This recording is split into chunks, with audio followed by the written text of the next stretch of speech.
अस्सलाम वालेकुम। Next topic है हमारा common keyboard events and common mouse events. ठीक है, common keyboard events. Keyboard is an important way of communication. ठीक है, इसको रहने दें बेशक। इवेंट्स जो है यानी कि कीबोर्ड के थ्रू आप क्या क्या काम कर सकते हैं, तो दो ही काम कर सकते हैं। या तो की को आप प्रेस कर सकते हैं, ठीक है, एक की प्रेस का होगा, या की डाउन भी इसको कहते हैं, ठीक है।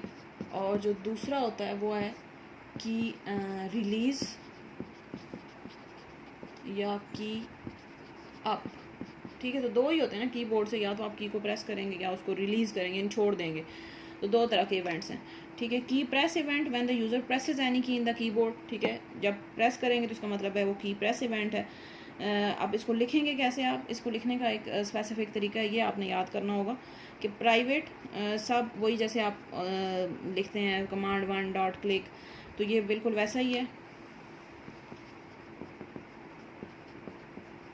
सब आगे आपने ऑब्जेक्ट का नाम रखा। फॉर एग्जांपल अगर मेरे पास था टेक्स्ट बॉक्स, तो टेक्स्ट T1, ये मैंने ऑब्जेक्ट का नाम रखा।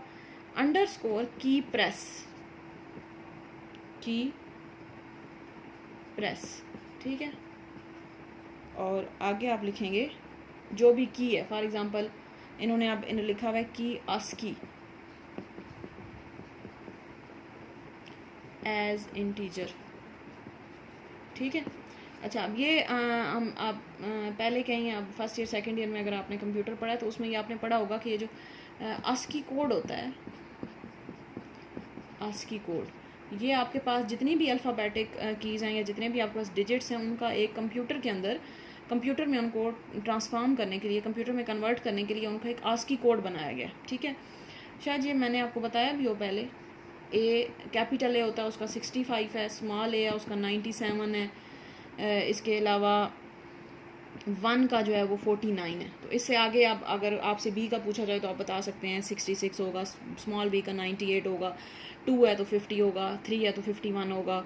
तो ये तीन आप याद कर लें। कैपिटल ए का 65 होगा, स्मॉल ए का 97 एंड 1 का 49 है। तो ये जो की ASCII है ये वही है कि जो भी की प्रेस की है, आप बजाय इसके कि उस की का नाम लिखें, आप लिखेंगे उसका ASCII कोड। जैसे फॉर एग्जांपल मैंने बी प्रेस किया तो मैं यहाँ पे लिखूंगी 66 एज इंटीजर इसी वजह से लिखा हुआ है क्योंकि ये वैल्यू इंटीजर वैल्यूज़ हैं, ठीक है। तो इस वजह से हमने यहाँ पे उसका ASCII कोड देंगे एज इंटीजर। तो जो भी ये इसका एक तरीकाकार है लिखने का कि आप पहले प्राइवेट सब, उसके बाद उस कंट्रोल का नाम लिखते हैं, जो भी कंट्रोल का नाम है, जो भी ऑब्जेक्ट का नाम है, अंडरस्कोर की प्रेस। अब की प्रेस वाला इवेंट था तो अगर की आप होता तो आप यहाँ पे की आप लिख देते, की प्रेस, और ब्रैकेट के अंदर आप उस की का कोड लिखेंगे जो भी की है। फॉर एग्जांपल 60 ए है तो 65, बी है तो 66, स्मॉल बी है तो 98 एज इंटीजर, ठीक है। तो इससे आपको पता चलेगा कि ये आपने कोई इवेंट परफॉर्म किया है थ्रू कीबोर्ड, और वो इवेंट कौन सा था? की प्रेस का।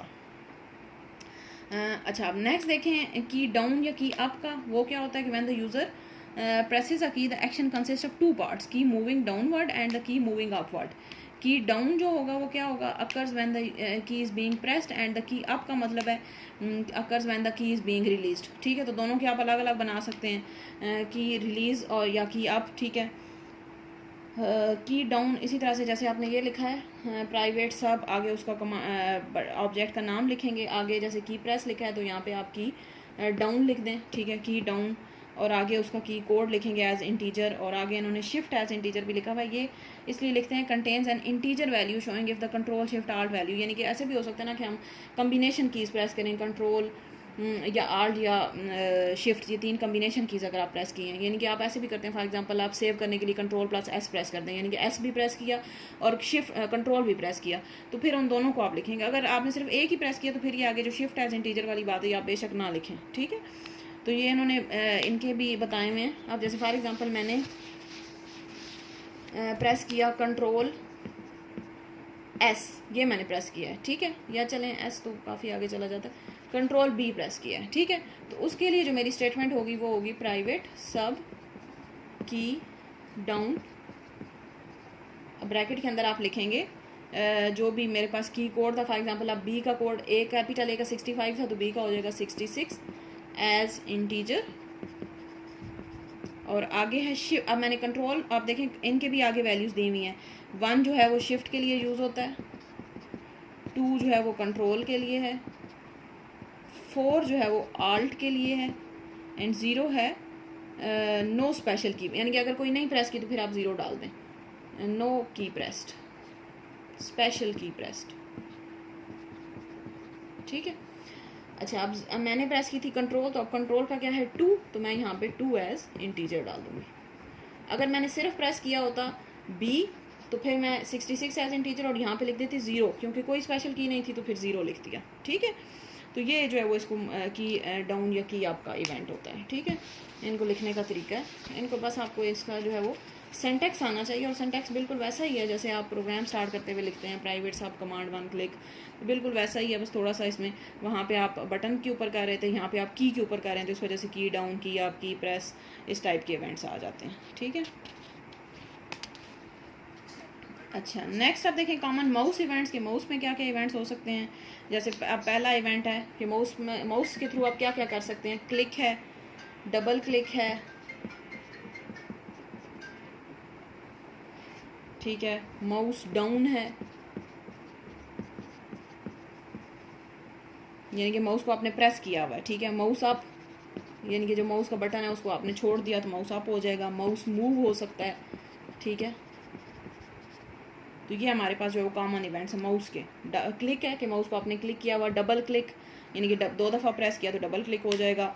माउस डाउन है यानी कि माउस की आपने की को, जो भी लेफ्ट बटन है या राइट बटन, उसको प्रेस किया हुआ, माउस आप उसको छोड़ दिया, और माउस मूव यानी कि आप उसको माउस को मूव कर रहे हैं, ठीक है। तो इनको भी आप ऐसे ही सिंटैक्स है जैसे हमने पीछे पढ़ा, जैसे क्लिक का कर रहे हैं तो प्राइवेट, आगे सब ऑब्जेक्ट का नाम रखें, फॉर एग्जांपल टेक्स्ट 1, ठीक है, डॉट, आगे आप लिखेंगे अंडरस्कोर क्लिक,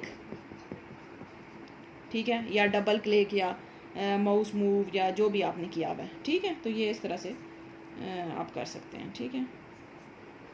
ये माउस आप, माउस डाउन, माउस अप और माउस मूव में जो है वो थोड़ी सी इन्होंने मजीद भी आगे बताए हुए हैं, इना भी आप लिखें। जैसे अब माउस डाउन मैंने लिखा button as integer, shift as integer, X as single, Y as single, यानी कि ज़ाहिर माउस को डाउन किया तो आपने किस जगह पे माउस को, यानी कि स्क्रीन में किस जगह पे आपने माउस को, जैसे फॉर एग्जांपल यहाँ पे मेरा माउस है, मैंने यहाँ पे माउस को डाउन किया है, तो फिर मैं पूरा साथ बताऊँगी। जैसे यहाँ पे था माउस डाउन का इवेंट होगा तो फिर हम इसके सारे साथ ये पैरामीटर्स बताएंगे। बटन एज इंटीजर के कौन सा बटन आपने प्रेस किया, जैसे फॉर एग्जांपल इन्होंने ये बताया हुआ है कि लेफ़्ट बटन के लिए 1 यूज़ करते हैं माउस का, अगर आपने लेफ़्ट बटन है, राइट बटन के लिए आपने 2 लिखेंगे, और मिडल बटन के लिए 4 लिखेंगे, ये आपकी बुक के ऊपर दिया हुआ है, ठीक है। तो मैंने फॉर एग्जाम्पल 1 लिखा, लेफ़्ट बटन प्रेस किया एज इंटीजर। उसके बाद नेक्स्ट है शिफ्ट एज इंटीजर, ये वही है कि साथ कोई की भी आपने प्रेस की है, ठीक है। फॉर एग्जांपल मैंने लिख दिया 4 एज इंटीजर या 0 एज इंटीजर, कोई नहीं की प्रेस की।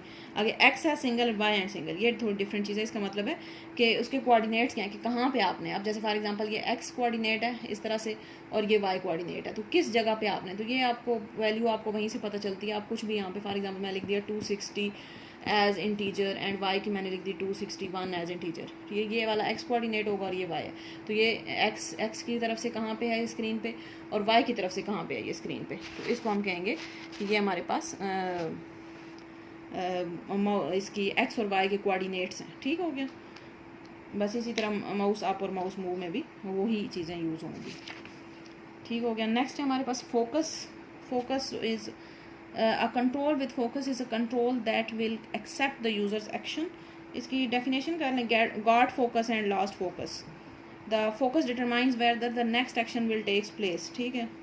तो ठीक है, इसकी definition देख लें। changing focus है, आप set कर सकते हैं focus को, object name लिखें dot set focus।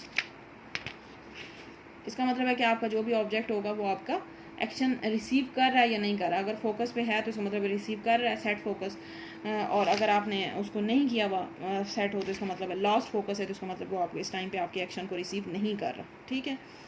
अगला आपका टॉपिक ये भी कोई इतना ख़ास नहीं है, जो मैनेजिंग कंट्रोल्स वाला है,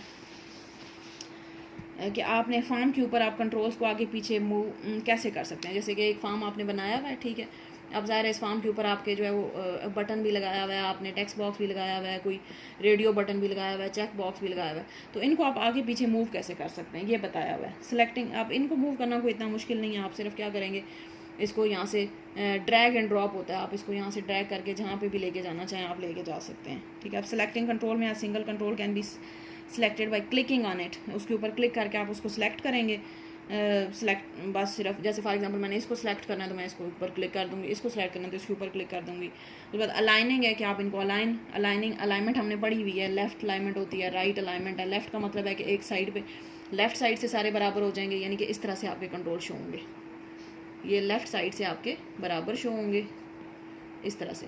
अगर राइट है तो ये राइट साइड यानी इस तरफ सारे आ जाएंगे, राइट साइड से बराबर शो होंगे। सेंटर अलाइनमेंट की हुई है तो सेंटर में सारे आ जाएंगे। टॉप है तो टॉप से अलाइन हो जाएंगे, टॉप से बराबर, यानी कि इस तरह ऊपर से सारे बराबर एक लाइन में आ जाएंगे। अलाइनमेंट का मतलब ये है कि ऊपर से एक लाइन में आ जाएंगे, ठीक है। उसके बाद making control of equal size, you can make the size of control same instead of resizing one control at time, all control can be resize, यानी कि सबको एक ही दफ़ा सेलेक्ट करके आप क्या करें, ये लिखा हुआ है फॉर्मेट में जाके मेक सेम साइज़, ठीक है। तो आप सबका सेम साइज़ कर दें ताकि बारी बारी आपको अलग अलग सबके ना करने पड़े। उसके बाद यूजिंग मल्टीपल फॉर्म्स हैं कि आप एक मल्टीपल फॉर्म भी यूज़ कर सकते हैं, एक से ज़्यादा form.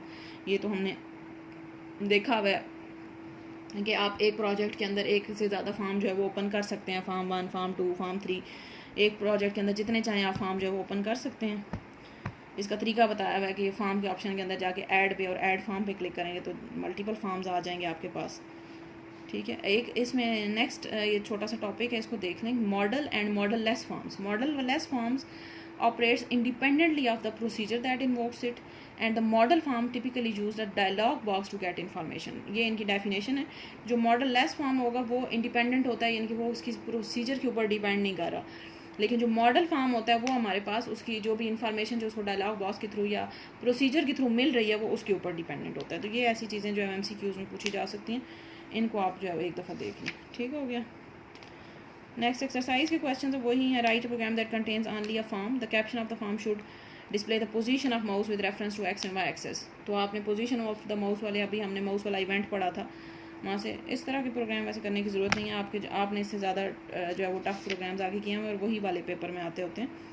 Next, right a program that contain 2 forms, 2 form अब अलग अलग बनाएंगे,